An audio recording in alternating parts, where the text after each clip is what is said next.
All right, good evening. It is September 15th, 2025, 18 years after one of the more spectacular days for me in my career when we got word that there had been an impact in the high plains of Peru. And every year since then, I've tried to commemorate this day with a talk of some sort, either in-person public talks or online talks, to remind everyone of the danger that we face in, as many of my colleagues say, here on Earth in the cosmic shooting gallery. And so tonight I'm going to take you through a little bit of an adventure that happened back in the autumn of 2007 following the impact. And I'm going to get right underway, and if you happen to be watching live this evening and would like to put anything in the chat, I'll be happy to respond to your questions. And if you're watching this later and have any questions, do the same. Or you're also welcome to email me at geologist@gmail.com. That's GA is in the abbreviation for Georgia, because that's where I'm at here in my home just outside of Atlanta. And so without further ado, I'm going to take us back to Saturday, September 15th, 2007. And we'll go back and take a look here. And the first thing that we're going to do is visit not Peru, but Canada. You see, on that weekend, back in September of 2007, many members, if not all members, of the impact cratering community were at a workshop in Montreal called Bridging the Gap.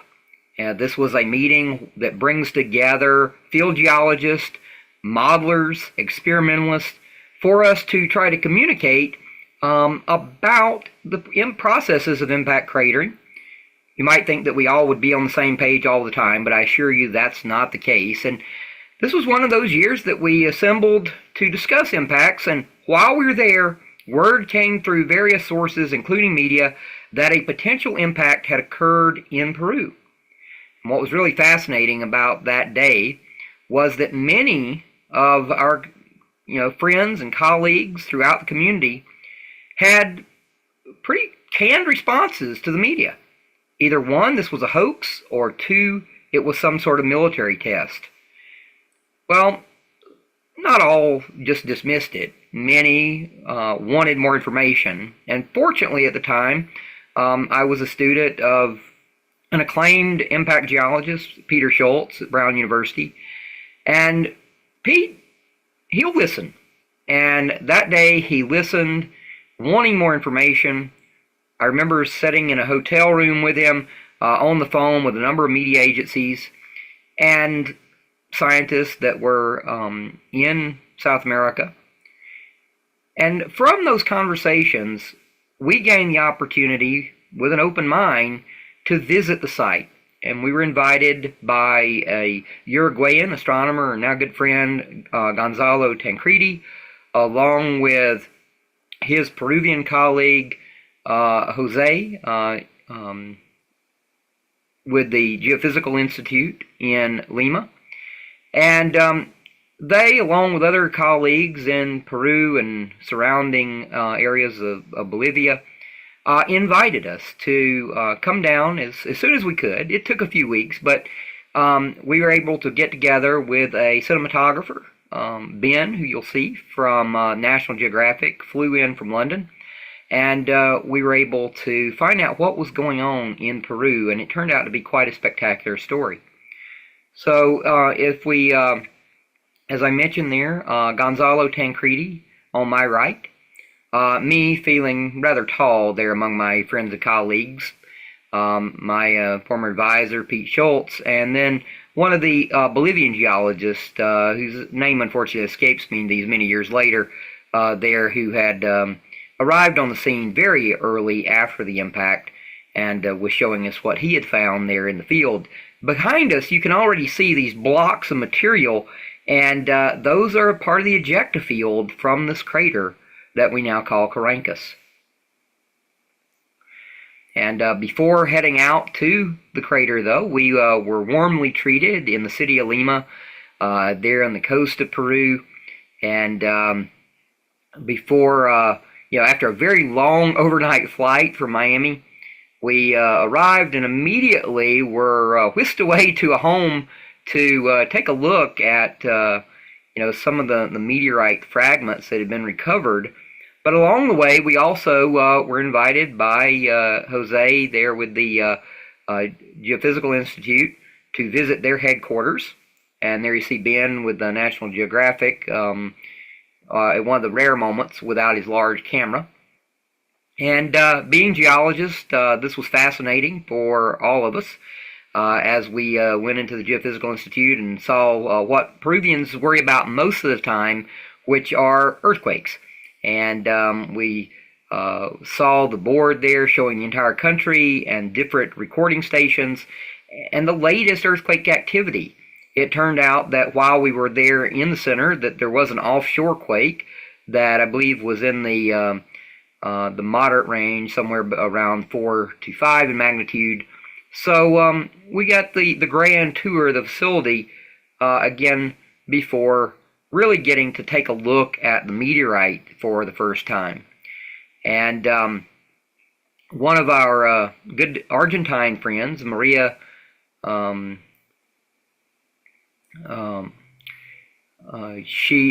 Maria Varela, she had already started doing the petrography on the meteorite, and we got to see this grayish mass already sort of rusting there.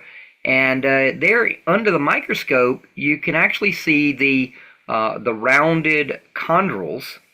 I'm going to try to get a little bit of a highlighter here for you, and we'll see if we can do that. And let's see if I can just get that up here for you. And we'll be able to see here these rounded objects that almost look like they have feathers in them. This is some very rapid quenching of droplets of melt very early in the history of our solar system. This is where the name chondrite comes from, composed of these chondrules. And this turned out to be a type of ordinary chondrite, a stony meteorite, that had many of these chondrules pretty well preserved, but also a number degraded, and that gives us what's called a metamorphic grade of 4 to 5. The H stands for high metal, which you really can't count on looking at these and saying, wow, that has a lot of metal to call it high metal. There's actually some fairly sophisticated geochemistry that has to be done to classify these objects. But it turned out to be an ordinary chondrite, an H45, and meaning it's one of the most common objects to hit our planet. But this one, of course, was special because, at least from what we had been told, the pictures we had seen, it had left behind a small actual impact crater. And so as we saw this in the lab, we were still very anxious to get out to see what all of the news reports had said was real. We really wanted to see for ourselves. To do that, we were almost immediately put on an airplane to go up to elevation. The village of Caracas is over 4,000 meters, up more than 14,000 feet above sea level. And again, we really didn't have much of a break between the flight from Miami, getting off the plane in Lima, being whisked away to the Geophysical Institute, whisked over to see the meteorite, and now we're on a plane headed up to, ultimately, kind of our first time to get to rest, the town of Puno. So to do that, we landed at a couple of small airports, including one at Cusco that many people on their way to the Machu Picchu know well. And our last landing was in Juliaca that you just saw, and then a rather long drive that we had to Puno. And we finally, as I mentioned, got to rest here on the shores of Lake Titicaca on the border between Peru and Bolivia.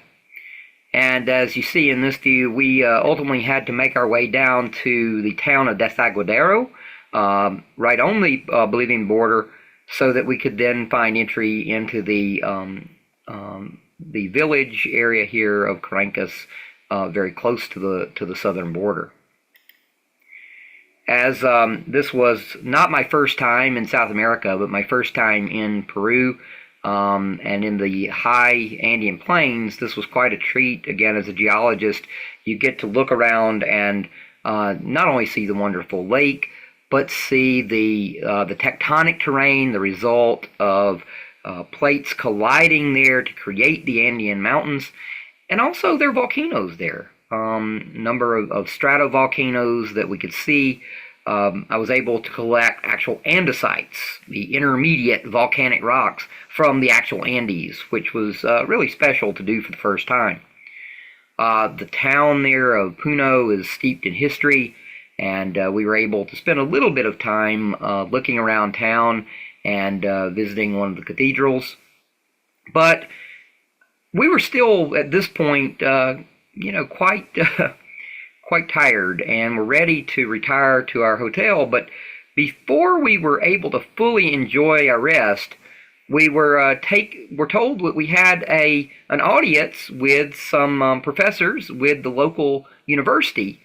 And so we followed our colleagues, and along with the dean of the university, who had met us earlier, out onto the streets of Puno to have dinner.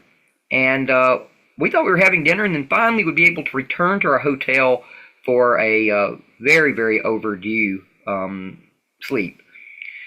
But on the way to dinner, I kid you not, we were walking along the street and noticed, we noticed later, we didn't notice at the time, that there was a sort of a garage door here, and then a tiny door inside of that garage door.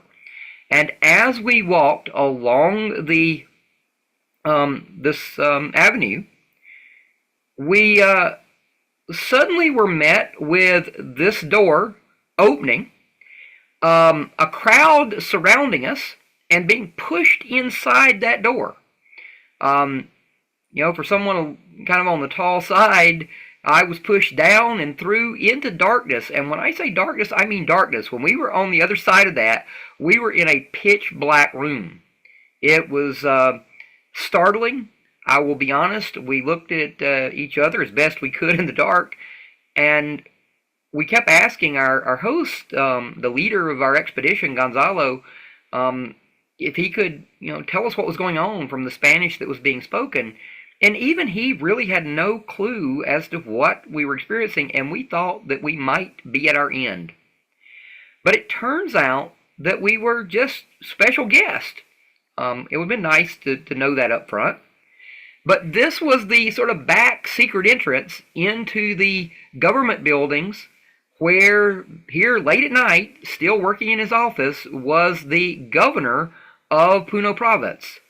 And here you see Gonzalo and Pete and Jose, here the dean of the local university, and the minister of the interior for the Puno, here over on the left.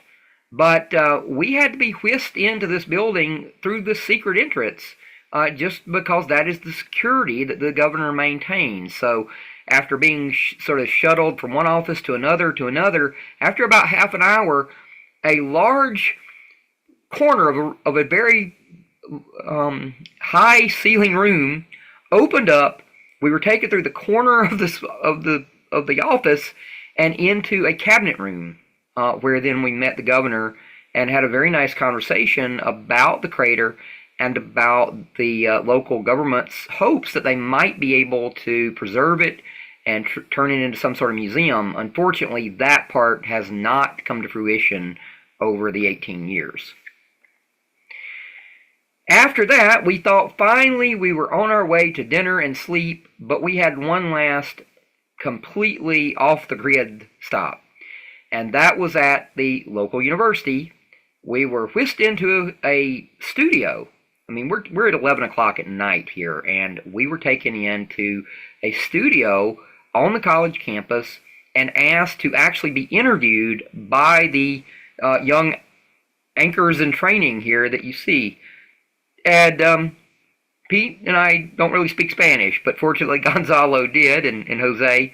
And so we were questioned about meteors and impacts and our interest in the Carancas event, and had really a very nice time before finally being able to get a very late night meal and get back to the hotel, the Plaza Mayor, as you see there, in order to rest.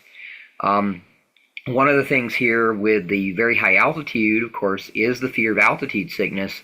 And if you've ever traveled in this part of the world, you might be aware that one of the indigenous people's remedies for altitude sickness is making tea or chewing on the leaves of the cocoa plant. Look, there's no cocaine in there. It's just the chemicals that are in the leaves do help alleviate some of the headaches from the altitude, and most of the businesses and hotels will have the facilities to make tea from those leaves to help out with the altitude acclimation, really, if you're going to be there. And we had still some driving to do from Puno.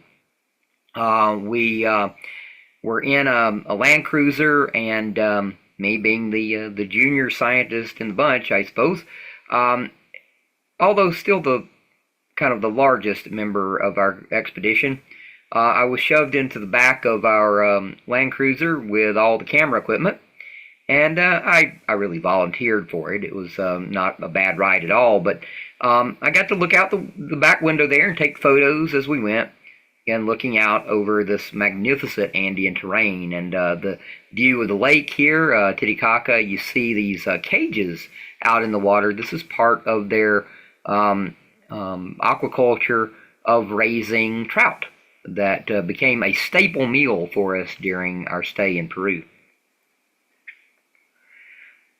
At the end of that drive was the city of Desaguadero, and as we looked around the city here, we were get to see the incredible popcorn, or really pop maize. We were treated extremely well, and the hospitality of the largely indigenous Amara people was incredible. Our main task here, other than having a place to stay, and you see there our very humble lodging in a local hostel for mine and Pete's room there. Our main goal here was to talk to people who had seen the meteor come in across the sky. We had reports of a school kid on the schoolyard taking photos of the trail of vapor that was left in the sky. This did enter in midday on that Saturday, September 15th, and we also heard that there might be other people who had photos and different experiences to relate. Even the manager of our hostel had watched the inbound meteor from the roof of that hostel, and so we were able to interview him for the National Geographic program. And this shows you a aerial view of Desaguadero, and if I remember correctly, our hostel was one of the yellow buildings over here in the center of town. But you may be able to make out the schoolyard. There's a blue building here, I believe, right in this area, and this is the view off to the south that the young gentleman at the school had, and we were able to see some of the little, almost like corkscrew-shaped wisp, almost like a contrail in the air. And ultimately, our journey, though, would take us beyond the mountains there over into the village of Carancas. And we had to spend an entire day here in Desaguadero waiting for that morning we could get up and actually go to the crater. And it was really just, the anticipation was palpable with Pete and I. We really wanted to lay eyes on this crater to see that it really had been created by an impact, and more just than created by the impact of a meteorite, that it had been excavated by a shock wave. Because if it had, this would be the smallest shockwave excavated crater that we had ever seen outside of the lab. So it was a very, very important day that was coming up. And just some scenes there as we approach the village of Carancas. Just a beautiful high sky up above 4,000 meters.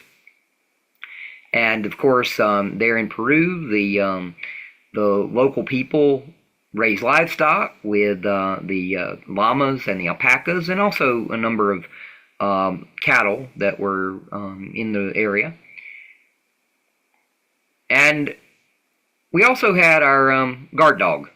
Our guard dog took on special significance in the National Geographic filming, as we had to video our approach to the crater many times. If you've ever been involved in documentaries, nothing ever is one take. If you haven't been involved in making documentaries and you've trusted everything you see on them, I hate to burst your bubble, but a lot of things are, well, it's not really staged, but you want to get the look right. And so every time that we had to back the vehicle up and come racing toward the crater, this dog would basically chase the vehicle. So if you ever get a chance to see the National Geographic production of this on the program Naked Science, you'll notice the dog chasing us toward the crater. And we finally were there at the crater, got out of the vehicle and looked and saw this. And I mean, the size of this in the photo, it doesn't do it justice. This is actually a rather large hole at more than 50 feet across.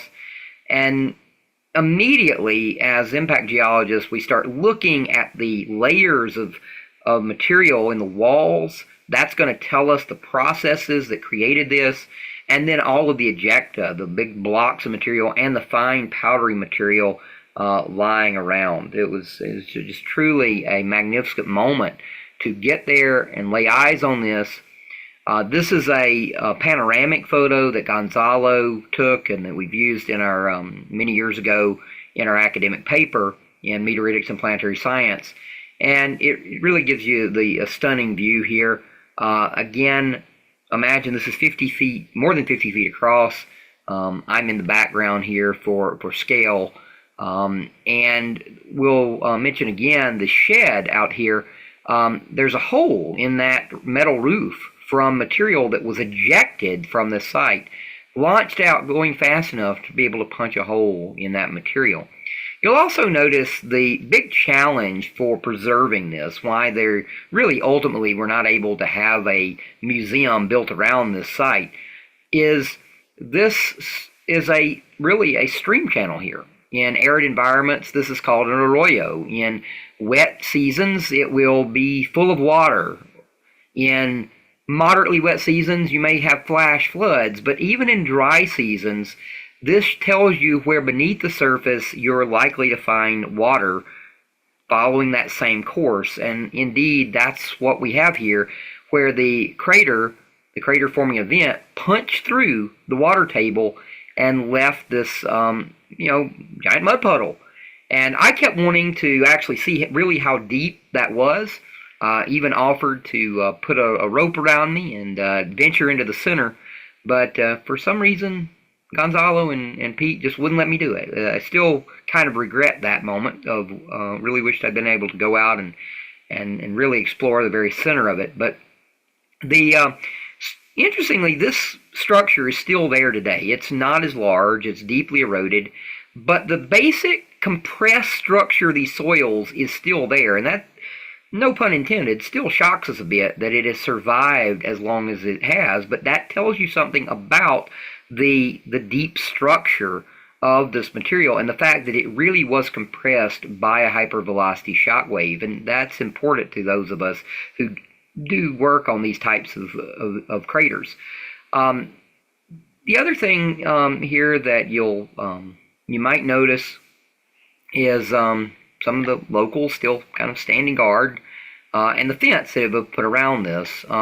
Very early on, there were a number of internationally renowned meteorite collectors who arrived very fast And they're rather notorious stories about some of their escapades while they were there. But ultimately, many of the meteorite fragments had been removed by the time we were there. There were still plenty of small pieces to be found, but ultimately what was really important were not the pieces of the meteorite that you could see in your hand, but the pieces that had been destroyed by this collision and disseminated through these sediments just as fine powder and sand.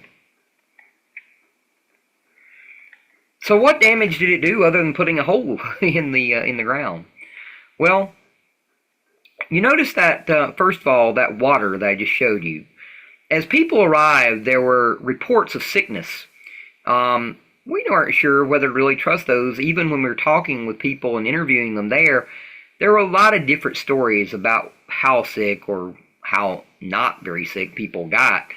But after talking with everyone, we sort of agreed with a general conclusion that what really was poisoning the air, so to speak, that gave noxious fumes that some people were sensitive to, was really the organic matter that had been released from the soils underneath that arroyo, or in that arroyo.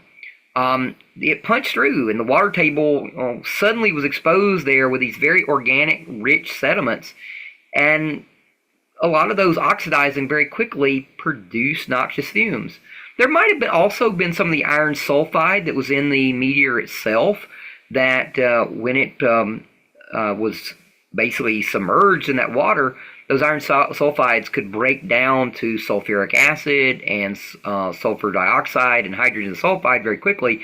And SO2 and HS, hydrogen sulfide, are those things that give us a distinct rotten egg smell for a reason. We back off of them because they, if we kept breathing them, they're actually poisonous to us. So those two things combined, the breakdown of the sulfide minerals in the meteorite, along with the release of organic material from the buried soils, those likely made things a little tough on the air to breathe immediately after the impact, but that very quickly went away. What really was a little bit more of a lasting effect of this was the hole put in the roof of the shed about a football field away.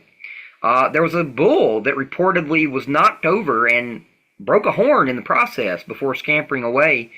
And there was a gentleman who was downrange of the impact, a couple of football fields away, actually more like 3 football fields away, and was able to observe this impact, but much more close to the impact, about a football field away, 100 meters, was this gentleman. And he was on the uprange side, and there's a possibility that if he had been on the downrange side, which was around here to the southwest, that he may have had a very different experience other than just getting kind of slammed with dirt and slammed by the shock wave going through the air. But he probably would have been okay, but he may have been a little bit more banged up. But on the side of he was viewing from, with basically the impactor coming in over his shoulder, he got to see something that pretty much none of us have ever seen. I mean, no one has been recorded seeing the actual impact of a crater-forming event. And talking with him, it was really fascinating, some of the things that he could report that we'd only ever seen in labs, like an actual vortex of material going up the center of the center of the column of debris, in addition to this sort of curtain coming out at him. And he did not get knocked down. He did say that the pressure wave going through the air did make it feel like someone had put an anvil on his chest. And he said that he was disoriented for about 20 minutes. And I would imagine so, given what that extreme sudden change in pressure would have done to his inner ear. It had to be quite unsettling. And we were surprised that he had his hearing fully intact, but some calculations about the overpressure of that wave indicated that he was probably right underneath the limit of what was going to be safe without any permanent damage. So quite a tale that this gentleman had. And of all the people in that village that we met, he had to be the one to be closest to a meteorite impact, right? I mean, this is he was the sort of the evil Knievel of the village, and we had to chase him down on his bike in order to interview him.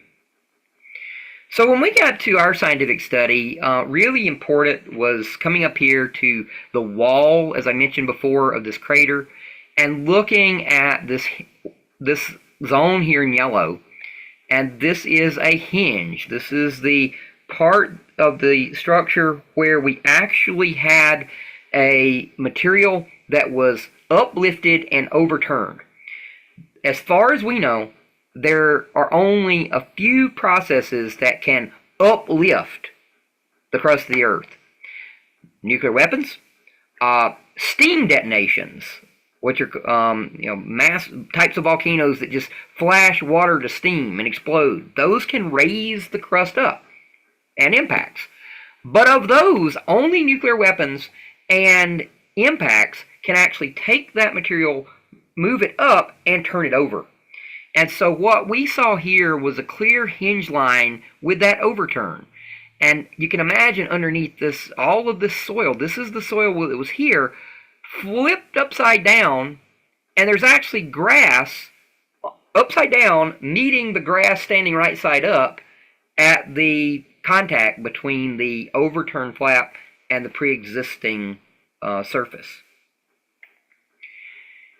We also got to look through the ejecta blanket there for some of the meteorites, find some of our own, and they were tiny. This was a one piece that you see that kind of typical gray, and the sulfides weather very fast. They're exposed to that water. I mean, it did not take very long at all because of the water table, and unlikely when this stuff came out, there was some of that water splashing with it. The sulfides were in really bad shape. The iron nickel metal that also exists in this type of meteorite was a little bit more pristine. You see some of that in a electron microscope image here of the kamacite. That's iron, largely iron, but then nickel with it, alloy. Different things here like olivine and pyroxene that are magnesium iron silicates. And then the troilite is bright here, and that is the iron sulfide. Here's one of the chondrules, so you see what it looks like in the electron microscope. And then here we see a reflected light image of some of the kamacite and these stress bands going through it. Now those could have existed in the original asteroid and been part of that, but some of these started to look like they might have been formed as a result of the actual encounter and the shock that the object felt during the collision with Earth. And here's a little bit of the material attached to a magnet. But I was really interested in these ejecta blocks and the fine powdery material around the crater. And this is a large block of soil that, again, is just overturned. Again, the grass contact here. This is just fine soil that and sediment here. And you would find patches in it that look like this, that were just grayish material. It's like, okay, is that a piece of the meteorite, or what is that? And it turns out that it is meteorite material, but it's meteorite material that was instantly we believe, in the contact, in the impact, just shattered and pulverized and down to just powder and sand. And it's preserved in these blocks of soil, many times deep inside of them. Like, I could dig down in the middle of this and still find patches like this. And I had a student in a class one time who I asked to do a little project for class where they had took an 8-ounce cup, 8 ounces of this sediment, and they meticulously went through it under a microscope and picked out all of the little sand-sized pieces of the meteorite. And there were thousands and thousands of these just in 8 ounces. So for an object that we actually ended up estimating was between 3 and 6 feet across, about 1 to 2 meters. Most of that material, we think, on this actual hypervelocity collision just pulverized. And in larger impacts, asteroids traveling even faster, up to 20, 25 kilometers per second, much of the material vaporizes. Not all of it, but most of it, essentially turned into atoms. So for this relatively low speed, traveling at about 5 kilometers per second, we don't expect everything to be atomized, but we would find some surviving members of the meteorite. But what was really weird was that sort of in between this. What happened to most of the mass? It wasn't in the bottom of the crater. You couldn't dig down and find it as a big lump to haul off to the museum. But instead, you really had this material just absolutely decimated. And it seems to have moved through the sediment, just like percolating through a coffee filter. And so this was a really fascinating find, helping explain where a lot of that material ultimately went. And some of it was ejected quite far away and combined with the local sediment to create little tiny impact brushes. I spent a lot of time at larger craters and ejecta looking at big samples of melt glass that is rolled up and combined with local soils and sediments. But here, these were little tiny fragments of melt that often were just amalgamations or molten pieces of the actual impactor. Usually the melted material is all earth material with a little bit of impactor maybe as dust grains inside, but here this is were molten pieces of the impactor, partially molten, that had combined together with both molten and not molten material from the ground and formed little clumps and balls that were then ejected. In some cases, finding them more than 50 meters, as you see here, away from the rim of the crater. And so these, this told us something else about the energy in this event, and that this really was a real impact event, not just something punching a hole in the ground. But I spent a lot of my time looking for mineral evidence of shock waves traveling through rocks. And so I often look for what many people know as shock quartz. And this is a shock quartz grain from the KT, or now the Cretaceous Paleogene boundary, the KPG boundary, from the Raton Basin in Colorado. This sand grain actually flew from the Yucatan Peninsula in Mexico 66 million years ago. But being hit by the shock wave of this giant asteroid that killed off the dinosaurs, it formed these lines that are actually little tiny zones of disordered silica in the quartz. Maybe you want to say glass. It's a little different than glass, but these are just zones where you destroyed the crystal lattice. And we found at Carancas some grains of quartz that had the same type of deformation, the same type of damage. And somebody might say, well, gee, out in there in the sediment, could you just, maybe find shock grains from other impacts? Well, maybe. Although it would be pretty rare, almost to the odds of being zero. But what was more important about these shock grains that I found was that they only occurred in really one area of the ejecta, and that was right at the point where the overturned flap, the top of it, met the pre-impact surface. So pretty much right where, just right at that material that would have been most highly shocked, right at the center of the small impact, that would have been the only place you'd really had the opportunity to shock the material. And so that material came out and was moving, and then sort of got trapped underneath this overturned blanket of material there on the rim. When we looked in other areas around this crater, looked in other areas of the ejecta, the pre-impact surface, you didn't find these. But right at that place where you would expect them to be, if they're going to be trapped, this is where we found them. So they're pretty confident that this is the shock features here are a result of this impact and not just inherited. And so additional evidence of the energy involved in this impact were provided by geophysical instruments. A lot of this was accessed by Gonzalo, along with a colleague with Western Ontario University, Peter Brown, looking at both seismic information, earthquake energy, and what we call infrasound energy. That is, energy traveling from something breaking apart and the blast wave going through the air. And both of those signatures together indicated not only a very energetic collision with the ground, something that would have been the equivalent of at least several tons of TNT, but also it indicated that it had broken apart once or twice up before it hit the surface. So you think, I mean, that's what's supposed to happen to an object a few feet across, or maybe up to 6 feet across, coming into Earth's atmosphere. It's under such dynamic stress at high speeds that it breaks apart. Well, if it broke apart, then why didn't it just rain down as meteorites and not actually create a shock wave in the ground? And the answer to that, well, we think we have a pretty good idea.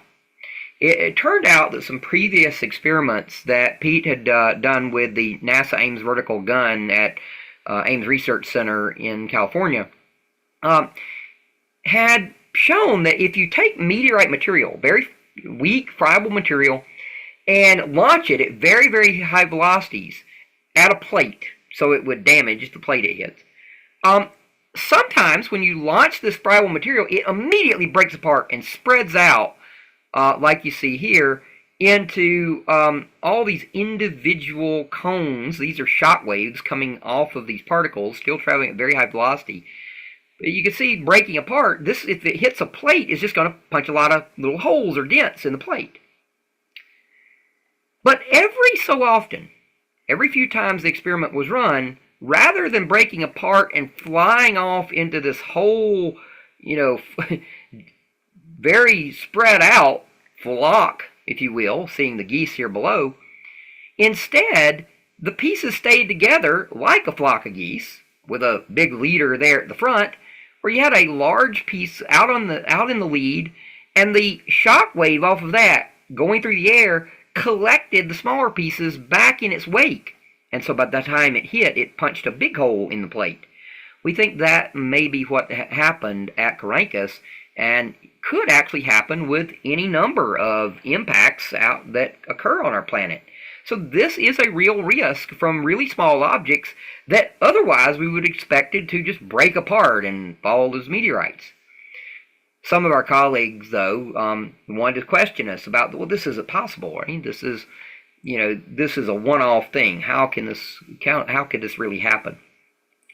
Some of them insisted that this was what's called a penetration pit, that this ton object just came in and slammed into the surface and punched a hole in the ground, rather than a shock wave compressing the ground and excavating this crater.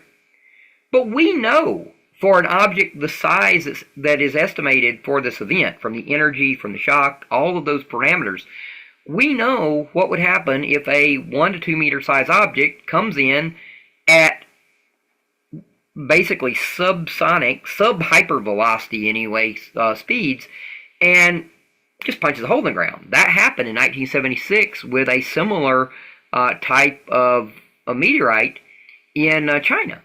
And the 2 meter object came in, slammed, and buried itself something like 8 feet underground.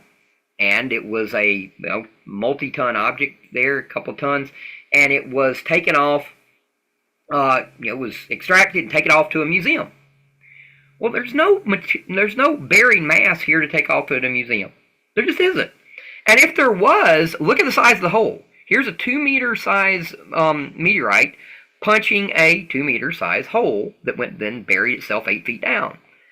If this is a punched hole, this isn't a 2 meter object. This is a 15 meter object that has buried itself, and trust me, that would have been easy to find. So this was clearly a hypervelocity impact that destroyed much of the impactor and excavated this beautiful crater there in the Peruvian Altiplano. And so that brings us to the risk. As we look around our Earth, there are almost 200 or so confirmed asteroid or comet impact structures on our planet. And these are large, most of them. some are tiny, but this was a special case because those that are tiny in this view, and the orange and the yellows you see are ones that where there's pretty good evidence, but it haven't been officially confirmed yet as asteroid impact craters. Although this is a little dated, so there are a few that have now been confirmed. When we look at the really, really tiny ones often are created by iron impactors. Meteor crater is huge compared to, it's actually tiny in the grand scheme of things, but it's huge compared to Copernicus at, kilometer scale. So the object that created meteor crater we estimate to be not 2 meters across, but 30 meters across, 30 to 40 meters across. And so the, even that was created by an iron impactor, something that was really strong material that could hold together in the dynamic stresses coming through Earth's atmosphere and still make a small crater. This was a stony meteorite and that hit Copernicus, and it was something that was not just stony, but it already had internal fractures and weathering products inside. So there wasn't a whole lot holding this together, which is probably why it broke up pretty easily there according to the infrasound data. And it really just was a matter of getting that lead piece out in front, shepherding everything back together. And how often could that happen? We don't know, but it's certainly something that is very plausible and did happen, at a pretty regular rate in the experiments that Pete did with the NASA gun.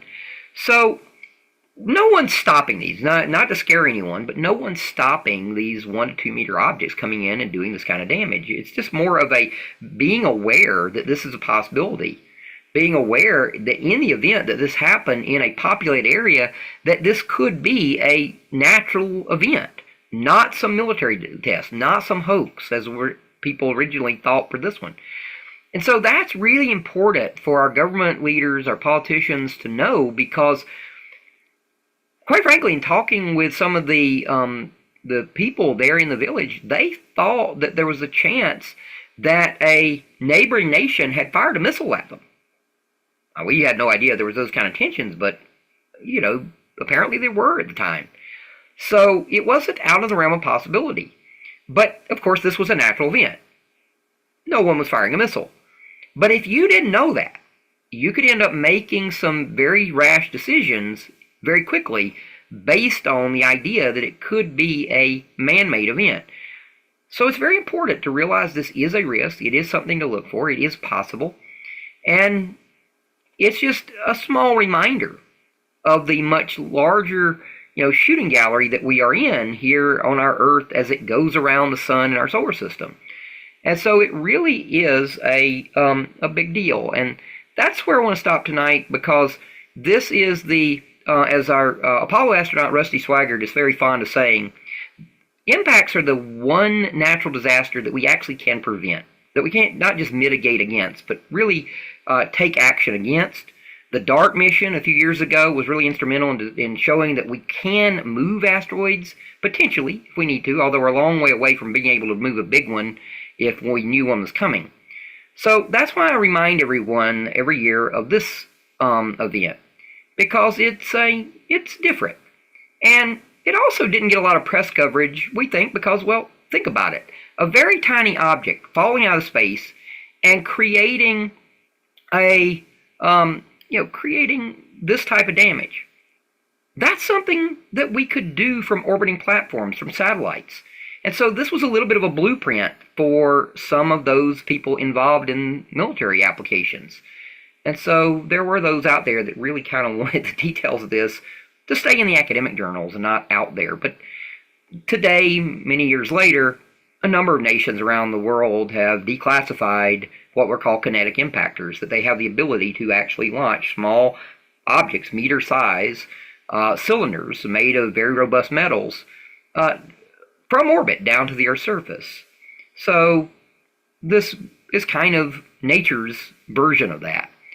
And it was very fun to study, and I really hope that if you're watching this, that you help me pass this along, the story of Copernicus, to anyone interested in science and anyone interested in impacts and meteorites, And I appreciate those of you watching either live this evening or recorded later.